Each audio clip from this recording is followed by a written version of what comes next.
Hello, welcome to electrical GK. आज Saturday है। आज हम डिस्कशन करेंगे कुछ ऑब्जेक्टिव टाइप क्वेश्चन। हम डिस्कशन करेंगे किसके बारे में ना, डीसी मोटर का हम ऑब्जेक्टिव टाइप क्वेश्चन हम डिस्कशन करेंगे। ये हमारा क्लास 3 है। हम जो एमसीक्यू क्वेश्चन डिस्कशन कर रहे हैं तो ये हमारा क्लास 3 है। तो इलेक्ट्रिकल जीके का ये हमारा ऑफिशियल वेबसाइट है। यहाँ पर आप जाके हमारा जो स्टडी मटेरियल है उसको आप डाउनलोड कर सकते हैं। और जो नेक्स्ट सैटरडे है, नेक्स्ट सैटरडे मतलब 24/7/2021, ठीक है। इस डेट में क्या होगा ना, एक ऑनलाइन टेस्ट होगा जो आप जाके वहां पर ऑनलाइन टेस्ट भी दे सकते हैं और वहां पर आपको डिस्प्ले भी हो जाएगा कितना मार्क आप सिक्योर किए हैं, वो वहां पे डिस्प्ले भी हो जाएगा। ये एग्जाम आप इस वेबसाइट में जाइएगा। इस वेबसाइट में जाने के बाद ऑनलाइन टेस्ट पे क्लिक करके स्टार्ट एग्जाम पे जाके आप ये एग्जाम दे सकते हैं। इसका एग्जाम का कोई फी नहीं है, पूरा फ्री ही है। तो आगे बढ़ते हैं। पहला क्वेश्चन क्या है आज का देखेंगे। No load speed of which of the following motor is high, ठीक है। तो इसमें से नो लोड स्पीड में कौन किसका स्पीड ज्यादा है, ठीक है। आंसर क्या रहेगा ना, सीरीज मोटर है। तो क्योंकि हमारा जो सीरीज मोटर है उसका फ्लक्स क्या होता है ना, थोड़ा लेस होता है। तो स्टार्टिंग टाइम में उसका फ्लक्स क्या ना, थोड़ा लेस होता है। तो इसके वजह से N is inversely proportional to flux, ठीक है। तो फ्लक्स अगर कम रहेगा तो स्टार्टिंग टाइम में अगर फ्लक्स कम रहेगा तो उस टाइम में क्या होगा ना, स्पीड हमारा ज्यादा रहेगा, ठीक है। तो नेक्स्ट क्वेश्चन देखते हैं। नेक्स्ट क्वेश्चन क्या बोल रहा है ना, which of the following rule is used to determine the direction of rotation of DC motor, ठीक है। तो डीसी मोटर के लिए कौन से प्रिंसिपल हम यूज करते हैं उसको रोटेट करने के लिए ना, आंसर क्या रहेगा ना, D, Fleming left hand rule, ठीक है। तो नेक्स्ट क्वेश्चन क्या है ना, which part of the DC motor can sustain maximum temperature rise, ठीक है। तो ये क्या होगा, कम्यूटेटर, डी कम्यूटेटर इसका आंसर आएगा। क्यों, क्योंकि कम्यूटेटर जो है वो है कपर सेगमेंट में है, तो इसीलिए टेम्परेचर राइज कर जाता है, ठीक है। तो नेक्स्ट क्वेश्चन की तरफ चलते हैं। द नेक्स्ट क्वेश्चन बोल रहा है the number of pole in small DC motor up to 5 HP are, ठीक है। तो 5 एचपी के अंदर जो मोटर होता है उसका पोल कितने नंबर का होना चाहिए। तो आंसर क्या रहेगा ना, ए। तो 2 पोल में ही ये रहना चाहिए, ठीक है। क्योंकि अगर पोल कम रहेगा तो स्पीड हमारा क्या ना, ज्यादा रहेगा, ठीक है। ये स्मॉल मोटर है तो ज्यादा पोल करने से हमारा स्पीड घट जाएगा, ठीक है। क्यों, क्योंकि हमें पता है ई बी इक्वल्स टू P5ZN/60A, ठीक है। तो यहाँ से अगर हम निकालेंगे एन का वैल्यू निकालेंगे, तो क्या आ जाएगा ना, देखो EB60A डिवाइडेड बाय P5Z, ठीक है। तो यहां से देखो जो एन है वो इनवर्सली प्रोपोर्शनल टू पोल होता है, ठीक है। तो इसके वजह से तो नेक्स्ट क्वेश्चन क्या है ना, देखेंगे the efficiency of the DC motor eight maximum power is, ठीक है। तो एफिशिएंसी क्या होता है डीसी मोटर का जब मैक्सिमम पावर रहता है, क्या होता है ना, इसका आंसर ना, इसका आंसर रहेगा लेस देन 5%, ठीक है। नेक्स्ट क्वेश्चन देखेंगे ना। नेक्स्ट क्वेश्चन बोल रहा है in which of the following application DC series motor is used. तो इनमें से कौन से एप्लीकेशन के लिए डीसी सीरीज मोटर यूज होता है, ठीक है। हमारा आंसर क्या रहेगा ना, डी, स्टार्टर ऑफ कार। क्यों, क्योंकि हमें पता है कि जो सीरीज मोटर का टर्क क्या होता है ना, torque is directly proportional to IA square, ठीक है। जिसके वजह से क्या होता है ना, हाई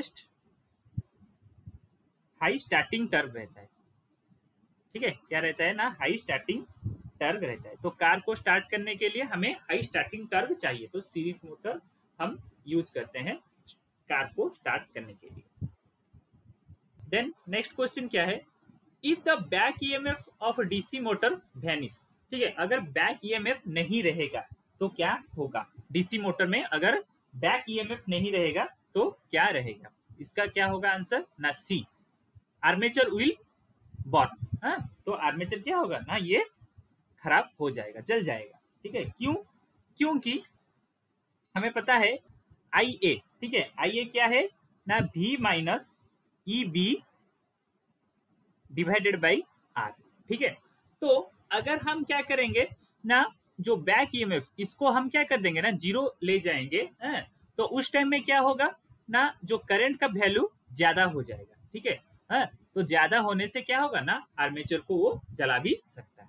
तो नेक्स्ट क्वेश्चन देखेंगे क्या है ना। नेक्स्ट क्वेश्चन बोल रहा है, why is the speed of shunt motor depend on back EMF. ठीक है, तो शंट मोटर का जो स्पीड है वो किस लिए बैक ईएमएफ के ऊपर डिपेंड करता है?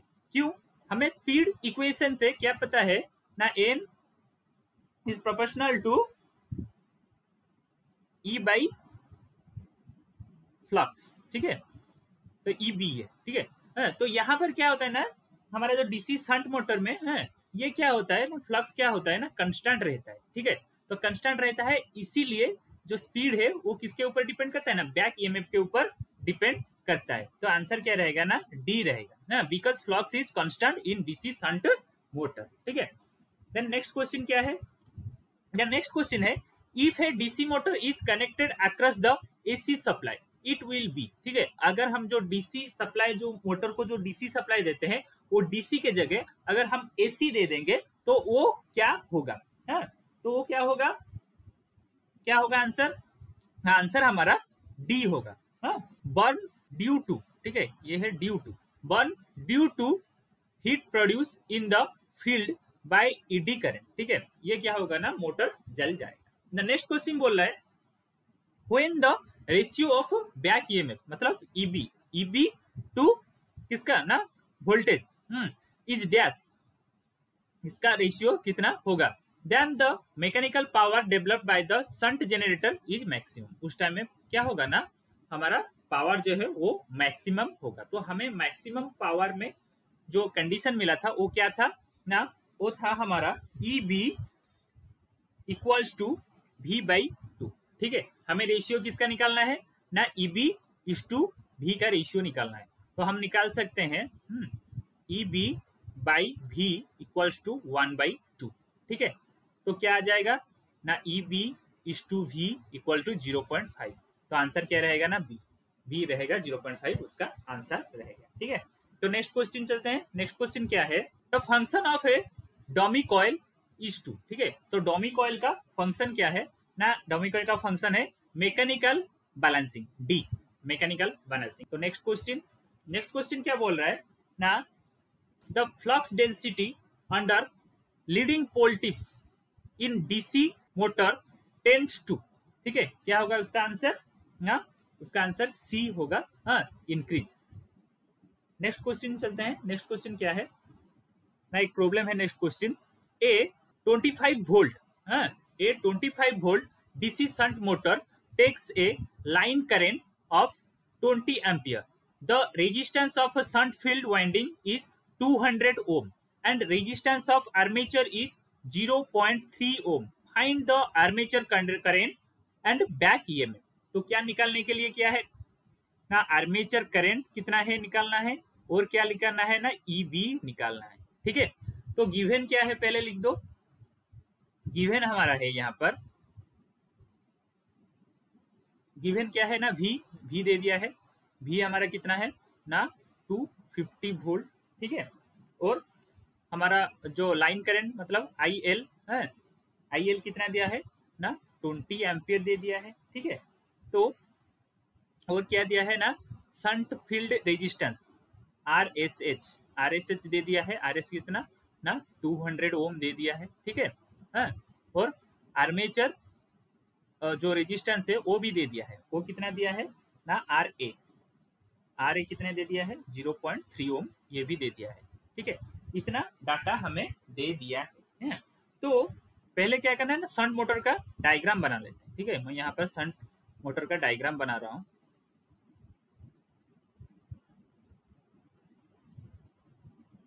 ये क्या हो गया ना, आर एस एच है, और ये आई एल है, ये क्या है ना, सप्लाई वोल्टेज ये है। तो यहाँ पर आई ए आ रहा है। ठीक है, यहाँ पर फील्ड करंट जा रहा है। तो हम लिख सकते हैं यहाँ पर IL equals to IA plus IF, ये लिख सकते हैं। ठीक है, तो हमारे पास क्या है ना, IL हमारे पास गिवन है, पर जो हमारा है क्या ना, जो फील्ड करंट है वो पता नहीं है।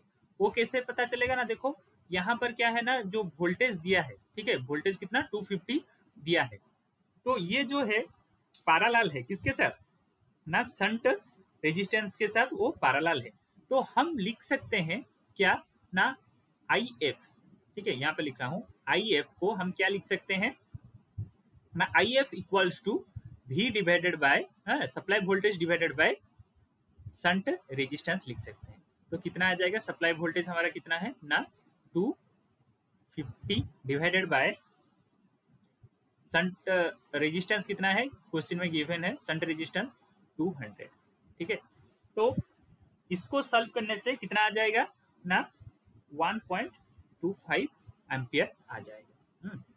तो यहां से हम अभी निकाल सकते हैं IA का वैल्यू निकाल सकते हैं। तो IA कितना होगा, IA equals to IL minus IF है।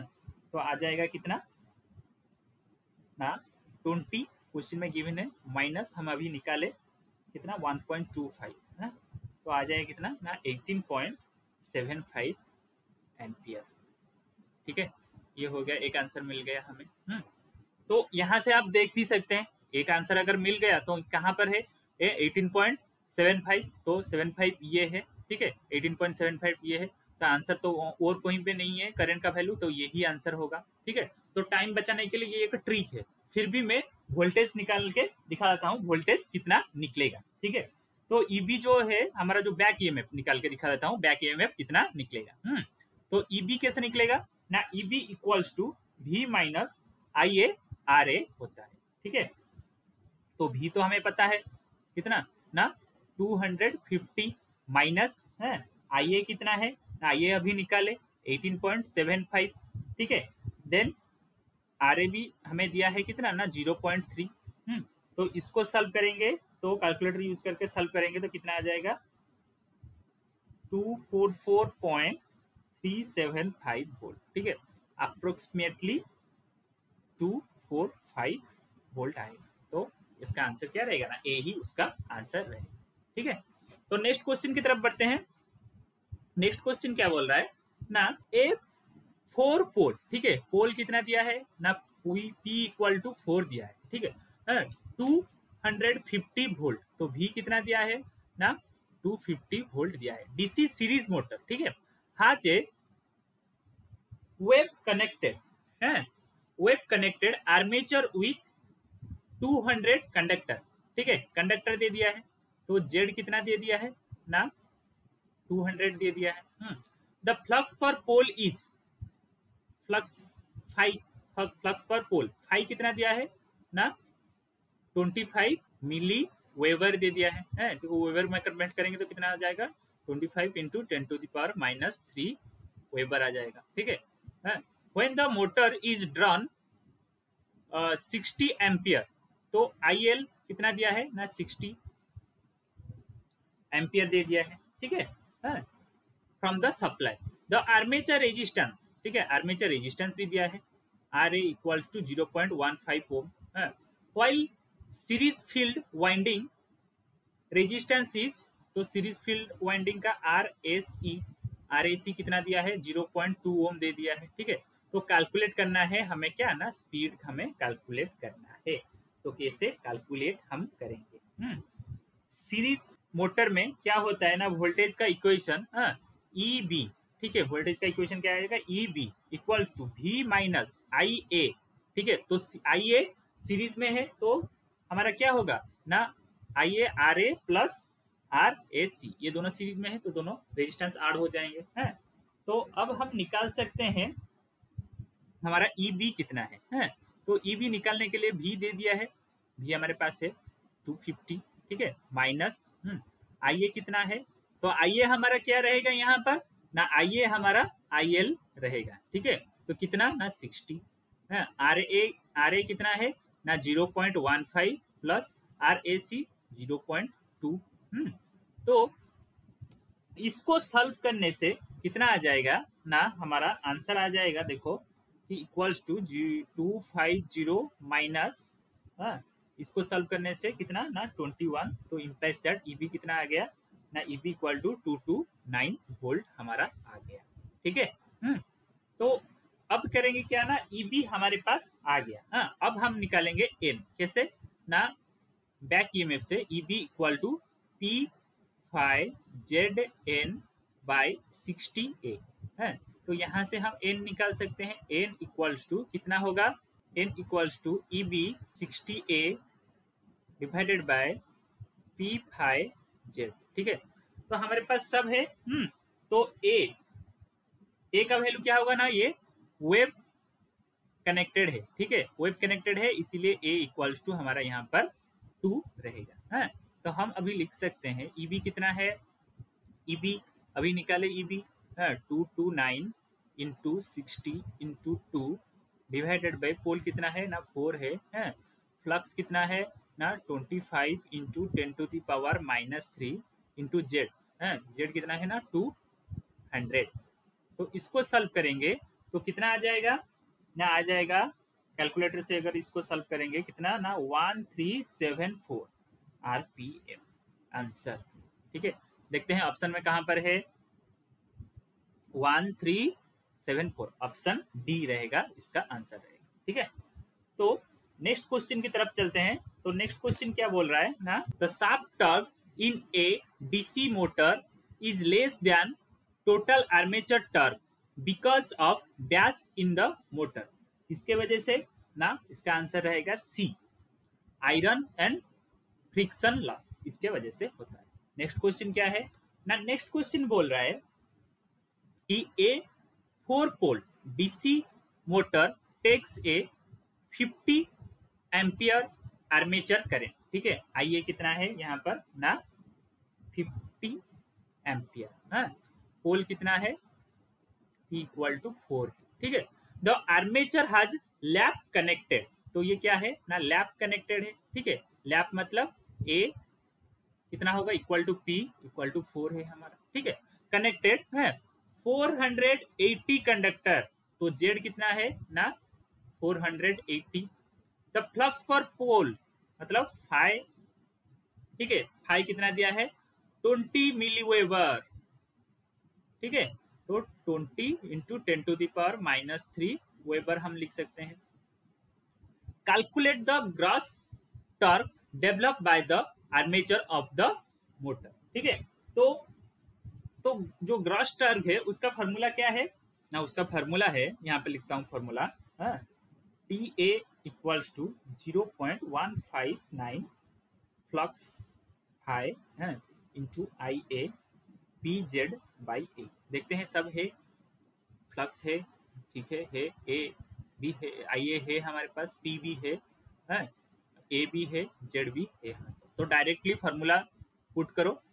तो टी ए कितना आ जाएगा ना, T A equals to 0.159 into flux कितना है ना, फ्लक्स हमारा है 20 इंटू 10⁻³ ठीक है, इंटू आई ए कितना है, आई ए हमारा 50 है। ठीक है, इंटू पी हमारा कितना है ना, पी हमारा 4 है, 4 इंटू जेड 480 डिवाइडेड बाई 4।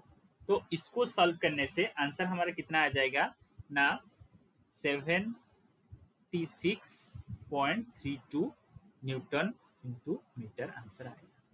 ठीक है, तो आंसर कितना होगा ना ए उसका आंसर है। तो नेक्स्ट क्वेश्चन की तरफ चलते हैं।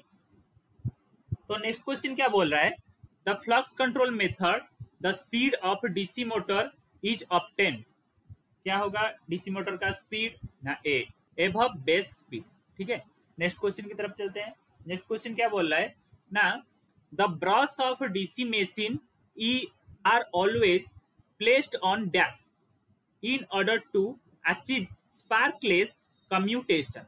तो कहां पर रखना है स्पार्कलेस होने के लिए, आंसर क्या रहेगा ना ए, M N A। ठीक है, नेक्स्ट क्वेश्चन क्या है देखेंगे। नेक्स्ट क्वेश्चन बोल रहा है dash motor never use belt connected load. ठीक है, तो हम जो लोड है लोड में बेल्ट हम कनेक्ट नहीं करेंगे। जो लोड में जैसे कि लिफ्ट में बेल्ट कनेक्ट करते हैं, इसे हम मोटर में कनेक्ट नहीं करेंगे। क्योंकि करने से क्या होगा ना, जो बेल्ट है अगर टूट गया तो वो नो लोड कंडीशन में आ जाएगा। ठीक है, तो नो लोड कंडीशन में आने से क्या होगा ना, वो मोटर ज्यादा स्पीड से रोटेट करना शुरू हो जाएगा। ठीक है, तो अभी जो प्रीवियसली मैं क्वेश्चन डिस्कशन किया, तो कौन सा मोटर का स्पीड ज्यादा होता है, ठीक है, नो लोड कंडीशन में है। तो नो लोड कंडीशन में किस मोटर का स्पीड ज्यादा होता है ना, सीरीज। तो सीरीज, तो आंसर ये आएगा उसका क्या ना, ए सीरीज। नेक्स्ट क्वेश्चन क्या है ना, iron loss in a DC motor depends upon. ठीक है, तो आयरन लॉस जो है डीसी मोटर में किसके ऊपर डिपेंड करता है ना, सी, बोथ फ्लक्स एंड स्पीड के ऊपर डिपेंड करता है। ठीक है, तो आज के लिए 20 क्वेश्चन था। तो नेक्स्ट सैटरडे भी हमारा 20 क्वेश्चन डिस्कशन करेंगे। ठीक है, तो उसके बाद हम एग्जाम देंगे। तो एग्जाम का टाइम कितना होगा ना, 10 बजे 10 AM को। ठीक है, नेक्स्ट सैटरडे 10 AM हमारा ऑनलाइन एग्जाम होगा। इस वेबसाइट में जाना और वहां पर ऑनलाइन टेस्ट का एक बटन है, उसके ऊपर क्लिक करके तुम्हें दिख जाएगा स्टार्ट एग्जाम का ऑप्शन आ जाएगा। वहां पर स्टार्ट एग्जाम पे जाके आप सिर्फ अपना नाम और मेल आईडी देके एग्जाम दे सकते हैं। तो ये वीडियो कैसा लगा कमेंट सेक्शन में जरूर बताना, और चैनल को सब्सक्राइब करना, लाइक करना और शेयर करना। Thank you.